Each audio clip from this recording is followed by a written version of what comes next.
عرب کے لوگ سمجھتے تھے کہ معاف کرنا بزدلی ہے، صبر کرنا بزدلی ہے. وہ کہتے تھے یہ کیا بات ہوئی، ہمارا دشمن کیا سمجھے گا کہ بزدل ہے، انہوں نے معاف کر دیا ہے. وہ کہتے تھے معاف کر دیں تو کمزور پڑ جائیں گے، سامنے والا کہے گا کہ ان کے پلے کچھ نہیں، معاف کر دیا. اور ہمارے زمانے میں آج معاف کمزور آدمی کرتا ہے، طاقتور آدمی معاف نہیں کرتا. وہ جس کے پاس طاقت نہیں ہوتی وہ کہتا ہے ٹھیک ہے میں نے اللہ پہ چھوڑ دیا، حالانکہ اس نے بھی اچھا کیا، پر کمال تو یہ ہے کہ تیرے پاس ساری طاقت ہو پھر بھی تو فیصلہ اللہ پہ چھوڑے. اور حضرت موسیٰ کلیم اللہ علیہ السلام نے عرض کیا تھا مالک تیرے بندوں میں تیری نظر میں معزز کون ہے؟ تو رب کریم نے فرمایا میرے کلیم جس کے پاس بدلہ لینے کی طاقت ہو پھر بھی معاف کر دے وہ رب کی نظر میں بڑی عزت والا ہے. عرب کے لوگ سمجھتے تھے یہ بزدلی ہے کہ میں معاف کر دوں، لیکن حضور نے ان کو اخلاقی طور پہ بدل دیا اور نبی پاک نے فرمایا معاف کرنا بزدلی نہیں، یہ تو اعلیٰ ظرفی ہے. تو پھر کس طرح بھلا معافی ان کو ہوئی؟ فتح مکہ کے دن حضور نے اس طرح نہیں معاف کیا کہ پہلے ہمارے ہاں بھی لوگ معاف کرتے ہیں تو ہم پتہ کس طرح معاف کرتے ہیں، پہلے ساری اس کی زیادتیاں گنواتے ہیں. پتہ ہے نا تو نے اس وقت کیا کہا تھا، یاد ہے نا تو بڑی ڈینگے مارتا تھا، یاد ہے نا تو بڑی بڑکے مارتا تھا. عرب کے لوگ سارے سامنے کھڑے ہیں، پتہ کون کون ہے؟ اکرمہ بن ابو جہل آخری دن تک لڑے، ابو سفیان آخری دن تک لڑے، سارے لوگ سامنے کھڑے، کچھ بھاگ گئے ہیں جان بچا رہے ہیں. حضور نے کیا فرمایا؟ فرمایا پتہ تمہارے ساتھ آج سلوک کیا کرنا ہے؟ یا رسول اللہ بتائیے. تو نبی پاک نے فرمایا وہی کرنا ہے جو جناب یوسف نے بھائیوں کے ساتھ کیا تھا. بات ہی کوئی نہیں کرنی، پچھلا قصہ چھیڑنا ہی نہیں، نہ کانٹے بچھانے کی بات کرنی ہے، نہ روڑے مارنے کی کرنی ہے، نہ بدر میں آنے کی کرنی ہے، نہ احد میں پتھر مار کے دانت شہید کرنے کی بات کرنی ہے، نہ خندق کی بات کرنی ہے، نہ خیبر کی کوئی بات. جاؤ نہ معاف کیا، بات ہی کوئی نہیں کرنی، معافی دے دی. ابو سفیان کہنے لگے حضور مجھے بھی معافی ہے. سونیا تیرے کرم پہ قربان جاؤں. میرے کریم فرمانے لگے تو قبیلے کا سردار ہے، مکے شریف کے لوگ تجھے بڑا سمجھتے ہیں، دیکھ حضور معاف بھی کرتے ہیں اور عزت بھی دیتے ہیں. فرمایا جا میں نے تجھے معاف کیا اور جو تیری حویلی میں آ کے پناہ لے لے گا میں اسے بھی معاف کر دوں گا، اسے بھی معافی مل جائے گی جو تیرے گھر آ جائے گا. اب تبدیلی آ گئی، وہ جو اندر کفر تھا وہ ٹوٹ گیا، انقلاب آ گیا. یہی ابو سفیان جو کل تک مخالفت میں لڑتے تھے پھر یہ حضور کے ساتھ جنگوں میں جاتے اور اس طرح جاتے کہ حضور گھوڑے پہ بیٹھے اور جناب ابو سفیان نے گھوڑے کی لگام تھامی ہے، ہر میدان میں گئے، ہر جگہ خدمت کی. اکرمہ بن ابو جہل کا پتر ہے، کوئی کسر نہیں چھوڑی، اس نے حد کر دی، ہر جگہ لڑا، ہر مقام پہ. لیکن فتح مکہ کے موقع پر یہ بھاگ گیا تھا، جان بچا کے چھپ گیا. اس کی بیوی آئی، آگے کہنے لگی سونیا میرے چھوٹے چھوٹے بچے ہیں، مجھے پتہ چلا ہے کہ میرے شوہر کے لیے آپ نے ڈیتھ وارنٹ جاری کر دیے ہیں کہ جہاں ملے مار دیا جائے. صحابہ نے یہ اعلان کیا ہے، وہ سخت مجرم ہے، اس کے لیے سخت آرڈر جاری کیا گیا ہے. تو کریم کیا فرمانے لگے؟ حضور فرمانے لگے تو کیا چاہتی ہے؟ میں کوئی آپ کو قصہ تو نہیں نہ سنا رہا، خدا را مہربانی کریں، تھوڑا سا دل بڑا کریں، تھوڑا سا. وہ ساس کہتی ہے جی میں کیویں معاف کر دیاں جی، تمہیں پتہ نہیں پیر صاحب میرے اندر زخم کنے نے، مثلاً کیا ہے، گولی مار دی ہے کسی نے کسی کو. بہو سے کہیں تو کہتی ہے جی میں معاف کر دوں، اس کو معاف کر دوں، آپ کو بتاؤں اس نے تکلیف کتنی دی. مہربانی کرو ایک دوسرے کو معاف کرو، اپنے دل میں گنجائش پیدا کرو. اس بندے کی بات ہو رہی ہے جو باپ سے لگا ہوا ہے مخالفت کرنے، ابے نے بھی ظلم کیے، اس نے بھی کیے. حضور اس کی بیوی سے کہتے ہیں کیا چاہتی ہے؟ کہنے لگی حضور معاف کر دیں اسے. تو نبی پاک صلی اللہ علیہ وسلم نے فرمایا ٹھیک ہے، یہاں تو معافی کا دروازہ تو سب سے زیادہ کھلا ہوا ہے. تو کہتی ہے تو چلو ٹھیک ہے معاف کیا، ہو گئی بات. اس نے جا کے جہاں چھپا ہوا تھا اسے کہا اکرمہ حضور نے تجھے معاف کر دیا. کہنے لگا کوئی کرنے والی بات کر. وہ معاف کرتے ہیں مجھے پتہ ہے، بڑا کرتے ہیں، پر جو میں نے کیا ہے وہ معافی والا نہیں. مجھے معافی ہو سکتی ہے، یہ کیسے ہو سکتا ہے، یہ کیسے ہو گیا، ہو ہی نہیں سکتا. اس کی بیوی پھر آئی، کہنے لگی حضور وہ مانتا نہیں، یہ تاریخ صرف میرے رسول کی ہے، یہ سیرت صرف میرے رسول کی ہے کہ جس کو معاف کیا جا رہا ہے اس کی سمجھ میں بات نہیں آ رہی کہ بھلا مجھے معاف کر دیا ہے. حضور کہتے ہیں اچھا تو بتا وہ کیسے مانے گا.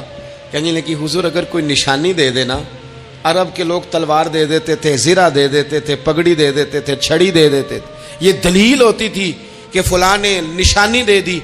اگر کوئی مل جائے نا نشانی، محبوبہ اس طرح تو کوئی نہیں کرتا جیسے آپ کرتے ہیں. کریم نے اپنے سر سے پگڑی اتاری اور فرمایا میری پگڑی بطور علامت کے نشانی کے لے جا، اسے کہہ دے میں نے معاف کیا. اب اکرمہ کو معافی ہو گئی، وہ آ رہے ہیں. یوں اخلاق بدلتے ہیں، وہ آ رہے ہیں. یہاں کوئی بڑا آدمی آئے نا تو پہلے اعلان ہوتا ہے فلاں بن فلاں صاحب آ رہے ہیں، اب ان کو دعوت دیتے ہیں. لیکن وہ اعلان چھوٹا کرتا ہے بڑے کے لیے. یہاں انوکھا باب ہے. اکرمہ کلمہ پڑھنے آ رہے ہیں. نبی پاک صحابہ سے کیا فرما رہے ہیں؟ فرمایا وہ کلمہ پڑھنے آ رہا ہے، اطاعت قبول کر کے آ رہا ہے، سر تسلیم خم کر کے آ رہا ہے. اس کے سامنے اس کے باپ کے کسی ظلم کا اظہار نہ کرنا. اس کے باپ نے بڑے ظلم کیے ہیں، زیادتیاں کی ہیں، ہم تذکرہ یہاں ہوتا ہے، لیکن اس کے سامنے نہ کرنا. اس کا تو ابا ہے نا، اس کا تو باپ ہے نا. کوئی بات نہ کرنا، اسے تکلیف ہوگی. کس کے لیے؟ صحابہ رو رہے ہیں. حضور یہ کس کے لیے تیاری کرا رہے ہو؟ وہ آ گئے، قدموں سے لگ گئے، کلمہ پڑھ لیا، کھول کے روئے. حضور میرے لیے بھی معافی ہے؟ تو کریم نے فرمایا ہاں، میں رحمت والے رب کا رحمت والا رسول ہوں، ہے نا معافی. اکرمہ مسلمان ہو گئے. پھر تلوار کو صاف کر کے کہنے لگے سونیا پہلے یہ اسلام کی مخالفت میں لڑتی تھی، اب حمایت میں لڑے گی. مجھے بتائیں، ایک ایک گلی اکرمہ گئے اسلام کی حمایت میں تلوار لے کے، ایک ایک گلی. اور آپ پچھلے جہاد میں بھی گئے تھے، اس جہاد میں نہ جائیں تو کہنے لگے کفارہ نہیں ادا کرنا، پچھلے داغ نہیں صاف کرنے. میں جاؤں گا، گلی گلی جاؤں گا، نگر نگر جاؤں گا، جھنڈا لے کے جاؤں گا. میں بتاؤں گا کہ جب کوئی مدینے والے کے پاس آئے تو رب دل بدل دیا کرتا ہے. انقلاب آتے ہیں، عادتیں بدلتی ہیں، طبیعتوں میں تغیر آتا ہے. کون کہتا ہے نہیں آتا؟ میں جاؤں گا. ہمس میں حضرت عمر کے زمانے تک اکرمہ لڑے، سالوں میدان میں رہے اسلام کی حمایت میں. اور پھر ہمس کے میدان میں حضرت عمر کے دور میں لڑتے ہوئے شہادت کی موت اللہ نے انہیں عطا فرمائی.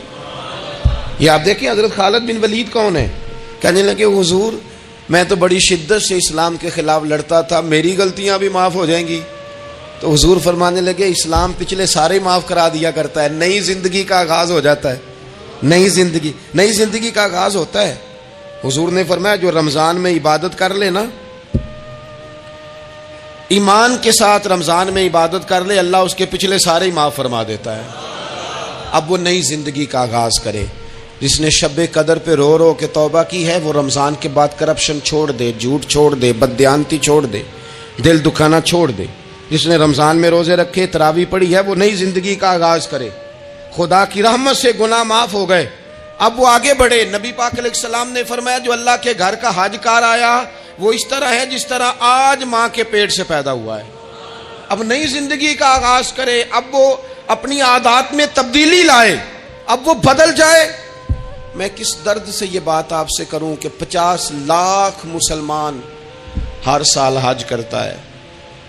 اگر 25 لاکھ کا کردار بھی ٹھیک ہو جائے تو سال کا 25 لاکھ با کردار مسلمان اگر دنیا کو دیا جائے تو بتائیے امت مسلمہ کا سر کتنا اونچا ہوگا. لیکن ہمارا حال وہی ہے کہ آج بھی کیتی جاندے ہو تے لہو بھی پیتی جاندے ہو، کھو کے مال یتیماں دا تے بھیج مسیتی جاندے ہو، پھٹ دلاں دے سیندے نہیں تے ٹوپیاں سیتی جاندے ہو، نفس تے چھری پھیر دے نہیں دمبے کیتی جاندے ہو، فرض پلائی بیٹھے ہو، نفلاں نیتی جاندے ہو، او دسو تے سی بلے شانو ایک ہی کیتی جاندے ہو. بات وہی ہے کہ کعبے گئے، مدینے گئے، کربلا گئے، جیسے گئے تھے گھوم پھر کے ویسے ہی آ گئے. کچھ تبدیلیاں اپنے مزاج میں لائیں، اپنی عادات میں لائیں.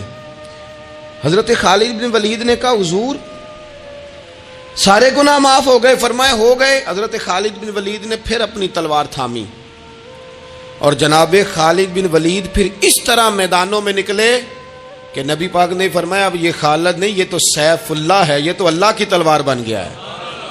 اس جذبے سے، شوق سے اپنے مزاج کو تبدیل کر کے اس طرح میدان میں آئے. فرمایا اب یہ اللہ کی تلوار ہے. پورا وجود زخمی کرایا اور ساری زندگی اسلام کی حمایت میں تلوار چلائی. ہم بدل سکتے ہیں. تبدیلی آ سکتی ہے، ہمیں بدل جانا چاہیے۔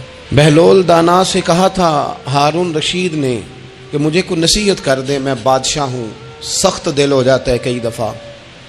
تو حضرت بہلول دانا کہنے لگے میں کیا نصیحت کروں، آپ کا باپ کہاں ہے؟ کہنے لگے قبرستان میں۔ کہا ایک بڑا بھائی بھی تھا، بڑا پیار کرتا ہے، سنا آپ سے، کہاں ہے؟ کہا قبرستان میں۔ تو کہا وہ ایک چچا زاد بھی آپ کے ساتھ میں نے دیکھا ہے، کہا وہ بھی قبرستان میں۔ یاد کرانا شروع کیا حضرت بہلول نے، فرمایا وہ ننہال والے، ددہال والے، وہ ماموں، وہ چاچو کا سب قبروں میں۔ آخری جملہ کہا، فرمایا تیرا ایک پتر بھی تھا، چڑھتی جوانی تھی، قد اونچا تھا، رنگ گورا تھا۔ ہارون رشید رو پڑے، کہنے لگے حضور وہ بھی قبرستان میں۔ تو فرمایا جس نے اتنے جنازے پڑھے ہوں اسے میں نصیحت کروں؟ تیرا کیا خیال ہے، تو نے نہیں جانا؟ یارو ہم نے اپنے کئی کلاس فیلوں کے جنازے پڑھے ہیں، بڑا پیار تھا میرا اپنی دادی کے ساتھ۔ تو 97 میں وہ انتقال کر گئی، دادا ابو چلے گئے، اماں جی چلی گئیں، ابا جی چلے گئے، نانا چلے گئے، پھپھا چلے گئے، دوست چلے گئے۔ یہاں پچھلے سال کئی سنگی تھے، اس سال نظر نہیں آتے، رخصت ہو گئے۔ او سنگیو، یہ تو ساری تیاری ہے، ہم نے بدلنا کب ہے؟ اب تو ہمارا بڑھاپا آنے کو ہے، اب تو بال سفید ہونے کو۔ تبدیلی کس وقت؟ اللہ تعالیٰ نے قرآن مجید فرقان حمید کے اندر فرمایا اللہ ولی الذین آمنوا یخرجہم من الظلمات الی النور۔ اللہ مومنوں کا ولی ہے، وہ انہیں اندھیروں سے نور کی طرف نکالتا ہے، وہ رستہ دکھاتا ہے۔ بار بار راہ کھلتی ہے ہمارے سامنے، پر ہم قبول کرنے کو تیار نہیں ہوتے۔ کچھ تبدیلی اب آ جائے، کچھ زبان میں مٹھاس آ جائے، کچھ ہمارے عمل میں پختگی آ جائے۔ ہم نہ بہت سارے کام لوگوں کو دیکھ کر کرتے ہیں، اس سے تھوڑی جان چھڑائی جائے۔ کچھ اپنے اندر جو قباہتیں ہیں، کچھ اپنے ساتھ جنگ کی جائے۔ نبی پاک علیہ السلام نے فرمایا افضل جہاد اپنے نفس سے لڑائی کرنا ہے، اپنے آپ کے ساتھ کچھ جد و جہد کی جائے، کچھ اپنے خلاف بھی چلا جائے۔ ساری زندگی دوسروں سے لڑتے، دوسروں پر اپنی غلطیوں کا بوجھ ڈالتے گزر گئی، کچھ اپنے نفس پر بھی۔ حضرت بایزید بستامی سے کسی نے کہا حضور میں نے اللہ تک جانا ہے، رستہ بتا دیں۔ فرمایا 2 قدم کا رستہ ہے۔ فرمایا 1 قدم اپنے نفس کی خواہش پہ رکھ لے تو دوسرا قدم تیرا رب تک پہنچ جائے گا۔ تو اپنے آپ کو کنٹرول نہیں نہ کرتا، اپنے آپ سے تو لڑ پہلے۔ اقبال کہتے ہیں ڈھونڈتا پھرتا ہوں اے اقبال اپنے آپ کو، آپ ہی گویا مسافر، آپ ہی منزل ہوں میں۔ نبی پاک نہ تبدیلی کرتے۔ یہ جو لوگ کہتے ہیں نا کیسے بدلوں، تو حضور بدلنے ہی تو آئے ہیں، حضور بدلنے۔ حضرت مازن ایک صحابی ہیں، وہ کہتے ہیں میں بت کی پوجا کرتا تھا، امام بہقی نے لکھا ہے، میں بت پوجتا تھا۔ ایک دن میرے بت کے اندر سے آواز آ گئی تو کب تک مجھے پوجے گا، مدینے میں تو حضور جلوہ فرما ہو گئے ہیں۔ کہتے ہیں 2 دفعہ 3 دفعہ بت مجھے پیغام دے رہا ہے کہ حضور کی طرف جاؤ، بت۔ کہتے ہیں میں وہاں سے چلا، حضور کی بارگاہ میں پہنچا تو نبی پاک علیہ السلام کی خدمت میں حاضر ہو کے میں نے عرض کی یا رسول اللہ کمال ہو گئی، لوگ بتوں کو پوجتے ہیں اور میرا بت کہہ رہا تھا جا کے حضور کا کلمہ پڑھ لے۔ او سکیاں کھجوراں اگا جام دے تے پتھراں تو کلمہ پڑھا جام دے۔ فرمایا وہ انہوں نے مجھے بت نے بھیجا ہے۔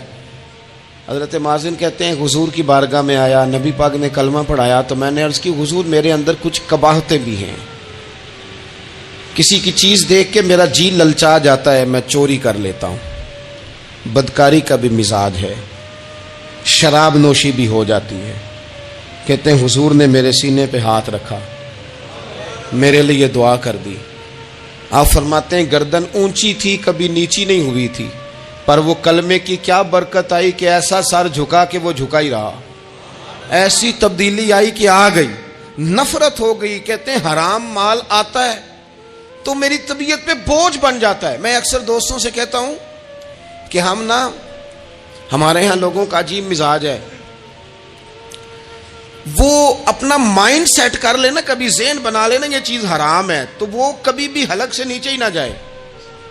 آپ گوشت کھا رہے ہوں اور بڑا اچھا پکا ہوا ہے، بہترین مسالہ جات لگے ہوئے ہیں، بہترین، آپ کھا رہے تھے گوشت، کوئی بندہ آپ کے کان میں آ کے کہہ دے صدقے کا ہے، اس کا منہ میں ذائقہ بدل جاتا ہے کہ نہیں؟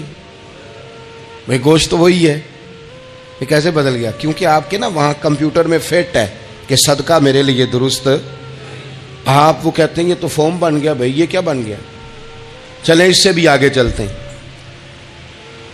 آپ کھا رہے تھے گوشت اور بڑا لطف آ رہا تھا، تو کسی نے کہہ دیا کہ یہ تو جانور ٹھیک ہی نہیں تھا، بیمار تھا یا حرام تھا، ذبح ہی نہیں کیا تھا، صحیح طور پر ایسے ہی اس کو پکا دیا، مر گیا تھا. تو اب تو یہ حال ہوتا ہے کہ الٹیاں شروع ہو جاتی ہیں. کیوں؟ اس لیے کہ نفیس طبیعت پر نہ صدقے کا گوشت فٹ ہوتا ہے نہ حرام فٹ ہوتا ہے، کیونکہ طبیعت نفیس ہے نا. بس اس بات کو سمجھ لیں، جس طرح حرام بکرا طبیعت پہ فٹ نہیں نہ ہوتا، اس طرح کروڑ حرام بھی طبیعت پہ فٹ نہیں ہونا چاہیے. 2 کروڑ بھی حرام آ جائے تو فٹ. جس دن 2 کروڑ پر بھی الٹی آنے لگ گئی نا، جس دن حرام جگہ پر قبضہ کرتے بھی کہہ آنے لگ گئی، ذائقہ بدلنے لگ گیا، کمپیوٹر میں فٹ ہو گیا کہ یہ میرے لیے ٹھیک نہیں. لیکن میں اکثر کہتا ہوں لوگوں سے، میں کہتا ہوں ہمارے ہاں بندہ دیکھ کے فتویٰ ہوتا ہے. یہاں کوئی غریب عیسائی ہو نا، ماڑا بیچارہ گلی میں جھاڑو دے کے روٹی کماتا ہے، تو لوگ مسئلہ پوچھتے ہیں، کہتے ہیں مولوی صاحب سائنہ روٹی کھانی جائز ہے؟ تو میں پھر ان لوگوں سے آگے سے پوچھ لیتا ہوں، میں کہتا ہوں یہ بتاؤ امریکہ کا صدر بھی عیسائی ہے، اس کے ساتھ جائز ہے؟ اتنے وزیر مشیر وزرائے اعظم ملکوں کے جا کے کھاتے ہیں، کبھی آپ نے مسئلہ پوچھتے دیکھیں؟ وہاں تو جو مولوی مشیر بنے ہوئے وہ بھی بیٹھے ہوتے ہیں بیچ میں، وہ بھی بیٹھے ہوتے ہیں. اب بھی ان سے پوچھو. لیکن ہمارا مزاج یہ بن گیا ہے کہ غریب کے حق میں مسئلہ اور ہے اور امیر کا معاملہ ہے تو معاملہ اور ہے. اس سے نکلے، یعنی اگر 5 روپے کسی کے گر جائیں تو وہ واپس کرنے بھی ضروری ہیں، اور 5 کروڑ گر جائیں تو وہ بھی. وہ ہمارے ایک دوست کہا کرتے ہیں کہ ایک صاحب تھے، ان کو نا بڑے قیمتی جوتے کا ایک پیر مل گیا کہیں سے گرا ہوا. انہوں نے وہ قیمتی پاؤں جوتے کا گرا ہوا اٹھایا اور وہ بندہ تلاش کرنے لگے کس کا گرا ہے. دیر تک وہ ڈھونڈتے رہے ایک پاؤں کس کا ہے. تھوڑی دیر کے بعد انہیں دوسرا پاؤں بھی مل گیا. پھر انہوں نے بندہ ڈھونڈنا بند کر دیا. انہوں نے کہا اب دونوں ہو گئے ہیں، اب یہ کام آئے گا، لہذا انہوں نے بند کر دیا. میرے عزیز، یہ تو کوئی طریقہ نہیں ہے نا کہ آپ چیز اگر تھوڑی سی ہے تو اس پر فتویٰ اور ہے، اور اگر زیادہ ہے تو. مزاجوں میں جب ہم یہ لے آئیں گے اپنی طبیعت میں، اور کب تک ہم نے اسی طرح رہنا ہے؟ کب ہم نے اپنے وجود سے کام لینا ہے؟ بیکار وقت کب تک گزرنا ہے؟ کتنے رمضان آئے گزر گئے، کتنے عمرے آئے گزر گئے، کتنی ہم نے دیکھا کہ بس بیمار ہو گئے ہیں، ٹھیک ہو جائیں گے تو پھر اس کے بعد ہم نے کوئی نماز نہیں چھوڑنی، لیکن ٹھیک ہوئے تو بھول گئے، نئی سے نئی بات شروع ہو گئی. ہم نے کتنی دفعہ کہا کہ آج کے بعد تبدیلی، لیکن کیوں نہیں تبدیل ہوتے؟ حضرت فضالہ بن عمیر ایک صحابی ہیں، کہتے ہیں میں عورتوں کا معاذ اللہ بڑا رسیہ تھا. ابو جہل نے جب اعلان کیا نا جو حضور کو شہید کرے گا تو اسے 100 سرخ اونٹ دیے جائیں گے، تو کہتے ہیں میں خنجر بغل میں دبا کے نا تو طواف کعبہ کرنے چلا گیا. طواف کعبہ کہتے ہیں وہاں جب میں پہنچا تو میں نے دیکھا حضور بھی طواف کر رہے ہیں. تو نبی کریم نے مجھے دیکھتے ہی حضور میرے قریب آئے، اور مجھے نہیں بتانا پڑا. حضور فرمانے لگے تیرا نام فضالہ ہے؟ میں نے کہا ہاں. تو محبوب فرمانے لگے کیا باتیں کر رہے ہو اپنے آپ سے؟ کہتے میں دل میں سوچ رہا تھا کہ طواف کرتے میرے قریب سے گزریں گے تو خنجر مار دوں گا. کیا باتیں کر رہے تھے؟ فضالہ کہتے ہیں میں تو جب آیا تھا تو ایک بی بی سے مل کے آیا تھا. میں نے کہا تھا کہ میں آج بڑی رقم لے کے آؤں گا اور معاذ اللہ تیرے پاس رات گزاروں گا. کہتے ہیں میں تو اس سے بات کر کے آیا تھا. تو میں اب حضور سید عالم صلی اللہ علیہ وسلم نے پوچھا تو فضالہ ہے؟ میں نے کہا ہاں. کیا باتیں کر رہے تھے اپنے آپ سے؟ میں نے جھوٹ بولا. میں نے کہا جی وہ تو میں تو ذکر کر رہا تھا اپنے دل میں. کہتے ہیں حضور مسکرائے اور مسکرا کے فرمانے لگے چل چھوڑ، جس کام آیا تھا وہ کرتا کیوں نہیں؟ میں جو تیرے سامنے کھڑا ہوں تو کرنا. خیال آیا مسلمان نیک و بد پہچان جاتے ہیں اور آقا آدمی کے دل کی باتیں جان جاتے ہیں. کرنا وہ کام. تو فضالہ کہتے ہیں کہ میں کانپ گیا، میرے ہاتھ سے وہ خنجر گر گیا. حضور نے میرے سینے پہ ہاتھ پھیرا، اس طرح پھیرا کہ زندگی میں اتنا سکون کبھی نہیں ملا، اتنی ٹھنڈک کبھی نہیں ملی، اتنا قرار کبھی نہیں آیا، اس قدر زیادہ آزمائش کبھی نہیں آئی. میں قرار محسوس کرنے لگا. کہتے ہیں حضور فرمانے لگے کیا وہ وقت نہیں آیا کہ تو کلمہ پڑھ جائے؟ کہتے ہیں میں نے فوراً کہا حضور آ گیا ہے وقت، پڑھائیں مجھے کلمہ. کہتے ہیں نبی پاک نے کلمہ پڑھا دیا. میں مسلمان ہوا، میں واپس لوٹا تو وہی عورت بن سنور کر تیار ہو کر گلی میں کھڑی تھی۔ عادتیں بدل جاتی ہیں، شرط یہ ہے کہ ہم تھوڑی سی کوشش کریں، شرط یہ ہے کہ ہم اپنے آپ کو اللہ رسول کی بارگاہ میں پیش کریں۔ اور میرے دوستوں، میرے بزرگوں، ہمیں سب سے زیادہ تکلیف میں ہماری اپنی عادات نے ڈالا ہے، ہماری اپنی خواہشات نفس نے ہمیں زیادہ آزمائشوں میں ڈالا ہے۔ کہتے ہیں وہ عورت بن سنور کے کھڑی تھی، جب میں واپس لوٹا تو پہلے میں اس کے پیچھے بھاگتا تھا، اب میں اس کے قریب سے گزر گیا تو اس نے آواز دی، تو فضالہ نہیں؟ کہتے ہیں میں چپ کر گیا۔ وہ پھر پیچھے دوڑی، میرا گریبان پکڑ کے کندھا پکڑ کے ہلایا، تو فضالہ نہیں؟ کہتے ہیں میری جھکی ہوئی گردن، میں سر نہیں اٹھاتا۔ مجھے کہنے لگی تو وہ نہیں ہے جو فضالہ ہے؟ میں نے کہا ہوں میں فضالہ، پر وہ والا نہیں جو تجھے ملا کرتا تھا۔ کہا تو اب کون ہے؟ کہنے لگے میرا ٹائٹل بدل گیا ہے، میرا تعارف بدل گیا ہے، اب میں رسول کائنات کا غلام ہو گیا ہوں۔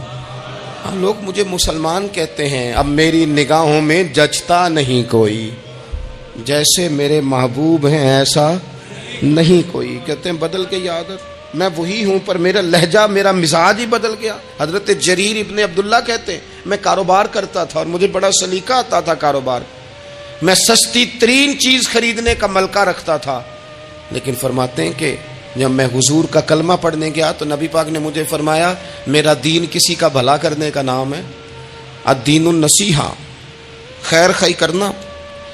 فرماتے ہیں پھر میں نے نصیحت کو پلے باندھا، ایک آدمی سے گھوڑا خریدا 300 دینار کا، گھوڑے کو پکڑ کے میں نے جب تھوڑا آگے چلایا تو وہ تو بڑا نرم مزاج تھا، پنجابی چاکھیدہ ہے ساؤ ہے بڑا، اور میں نے کہا یہ تو گھر میں بھی رکھا جا سکتا ہے، یہ تو 400 کا ہے۔ پھر میں نے اس پر سواری کی تو وہ سواری کے لیے ہی بڑا اچھا تھا، میں نے کہا یار تیرا جانور 600 کا ہے۔ کرتے کرتے جب میں نے اسے 1000 دینار تھمایا، 400 میں سودا ہو گیا تھا، اس نے دے دیا تھا گھوڑا یا اونٹ۔ کہتے ہیں وہ شخص میری طرف دیکھ کے حیران ہو کے کہنے لگا جریر تو پہلے بھی آتا ہے، یہ تجھے کیا ہوا؟ تو حضرت جریر کہتے ہیں میں نے اسے کہا پہلے جریر آتا تھا، اب وہ والا جریر ہے جس نے مدینے والے کا کلمہ پڑھا ہے۔